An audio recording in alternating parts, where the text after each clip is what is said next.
Let me tell you my story. After kuzaliwa primary niliingia day school, nikamaliza secondary pia nikaenda day school. Kwanza hapo nakumbuka nilikuwa almost nikatae shule juu. Tell me why umemaliza primary same area, then secondary unapelekwa the same area, kitu una change ni gate.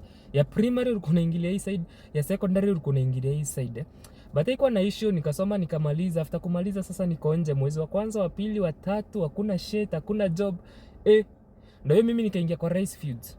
Nikaanza kupiga haso huko hivyo. Ulikuwa unalipwa 300 per day, umekaa huko the whole day. Jua iko hapa juu, hakuna shade.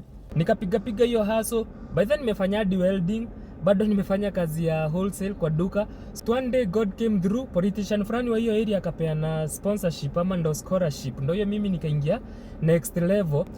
Sasa nishakuwa fresher. First year mna units mingi, ni units 2 ama 3, then the rest of the day mko free, mko idle. Ukaka ndo wako ka upkeep kameingia, ka mpesa kameshona, naanza kushindwa hii pesa nita invest wapi na wapi.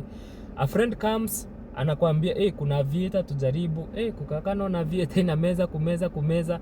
Niko na hii ufala, nikaingia online nikaanza kuresearch vitu unaweza fanya online. Nikaona kuna forex. So kutafuta msee akufunze forex, unasikia huyu ana charge 30k, mwingine 50k. Mimi ni fresher, sina shit, na ndio hiyo 50k inatoka wapi ama 30k inatoka wapi? Mbio nikaingia YouTube.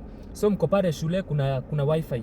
Una download videos kama 10, ukienda kwa nyumba una watch hizo video zote, unapata moja ama 2 ndio imekusaidia.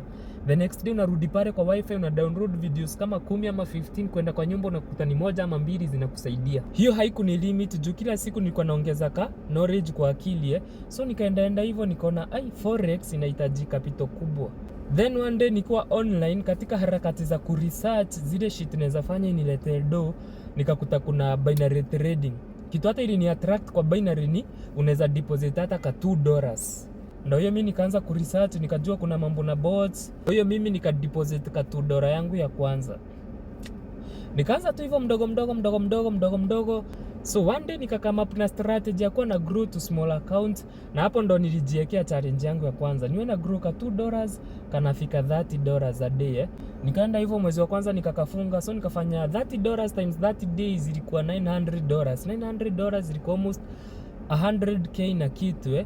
Ndio hiyo mimi mbio nikakimbia nikanunua ka incubator. Ka incubator kakakuja kakani boost kidogo, kakanifanya busy, nikaachana na shule. Sasa nikaanza kufocus na incubator na trading. So pesa ya trading na ya incubator nikicombine, nikaenda hivyo nikaanza kudeposit ma accounts kubwa $1,000. So nika move from step ya kutengeneza $30 a day, that is $900 a month, to $10,000 a month, that's 1 million.